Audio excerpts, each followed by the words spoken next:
चूम लो तेरे गालों को दिल की ख्वाहिश है, ये मैं नहीं कहती ऐसी दिल की फरमाइश है। महाभारत से जुड़ी ऐसी कई कथाएं हैं जिससे आज भी कई लोग अनजान हैं। आपने महाभारत के कई श्राप और वरदान के बारे में सुना या पढ़ा होगा। महाभारत के कई श्राप लोगों के बीच बहुत प्रसिद्ध हैं, लेकिन क्या आपको पता है कि द्रौपदी ने अपने पुत्र घटोत्कच को क्या श्राप दिया था? भीम और हिडिंबा के पुत्र का नाम घटोत्कच था।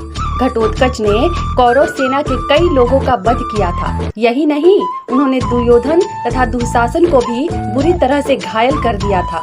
घटोत्कच का विशालकाय शरीर था और वह बलशाली भी था। आपको बता दें कि घटोत्कच की वजह से महाभारत के युद्ध में कोहराम मच गया था। घटोत्कच ने दुर्योधन के पुत्र लक्ष्मण कुमार का भी वध कर दिया था। घटोत्कच का विवाह दैत्यराज मूरा की बेटी अहिलावती के साथ हुआ था, जिन्हें मौरवी और कामकांतिका के नाम से भी जाना जाता है। घटोत्कच और अहिलावती के दो पुत्र थे। घटोत्कच के एक पुत्र का नाम बर्बरिक और दूसरे का नाम अंजन पर्वा था। महाभारत के दिग्विजय पर्व के अनुसार जब राजा युधिष्ठिर ने राजसूय यज्ञ का आयोजन किया तो भीम, अर्जुन, नकुल व सहदेव को अलग अलग दिशाओं में निवास कर रहे राजाओं से कर लेने के लिए भेजा। कुछ राजाओं ने आसानी से दे दिया तो कुछ युद्ध करने के बाद देने के लिए राजी हुए। इसी क्रम में सहदेव ने घटोत्कच को लंका जाकर राजा विभीषण से कर लेकर आने को कहा। घटोत्कच अपनी मायावी शक्ति से तुरंत लंका पहुंच गया।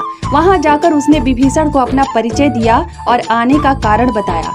घटोत्कच की बात सुनकर विभीषण बहुत प्रसन्न हुए और उन्होंने कर के रूप में बहुत सा धन देकर उसे लंका से विदा किया। घटोत्कच पहली बार अपने पिता भीम के राज्य में आए थे। घटोत्कच अपनी माँ यानी हिडिंबा के आदेश का पालन किया था। फिर घटोत्कच ने आज्ञा के अनुसार द्रौपदी को आदर सम्मान नहीं दिया। यह देखकर द्रौपदी का मन आहत हुआ और उन्हें अपमान महसूस हुआ, जिसके बाद द्रौपदी ने गुस्से में घटोत्कच को यह श्राप दे दिया था। उन्होंने घटोत्कच को कहा कि वह एक विशिष्ट स्त्री हैं और पांडव की पत्नी भी हैं। वह पांचाल देश के ब्राह्मण राजा द्रुपद की पुत्री हैं। उन्होंने यह भी कहा कि उनकी प्रतिष्ठा पांडवों से कहीं अधिक है। द्रौपदी ने गुस्से में यह भी कहा कि घटोत्कच ने अपनी मां राक्षसी हिडिंबा के आदेश पर महाराजाओं और ऋषियों से भरी सभा में उसका अपमान किया है। अंत में द्रौपदी ने कहा कि घटोत्कच की आयु सीमा बहुत कम होगी और वह बिना किसी युद्ध के मारा जाएगा।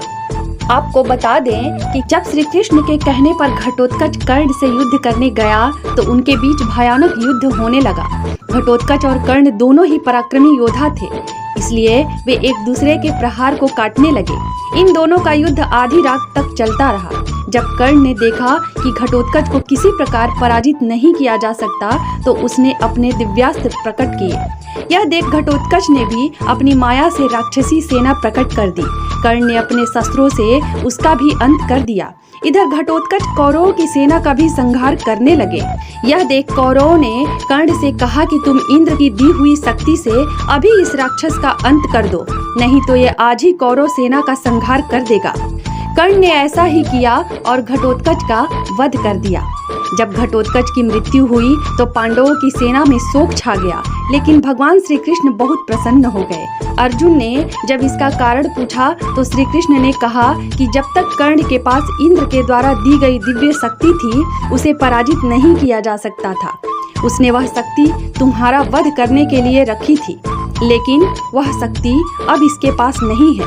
ऐसी स्थिति में तुम्हें उससे कोई खतरा नहीं है। इसके बाद श्री कृष्ण ने यह भी कहा कि यदि आज कर्ण घटोत्कच का वध नहीं करता तो एक दिन मुझे ही उसका वध करना पड़ता, क्योंकि वह ब्राह्मणों और यज्ञों से शत्रुता रखने वाला राक्षस था।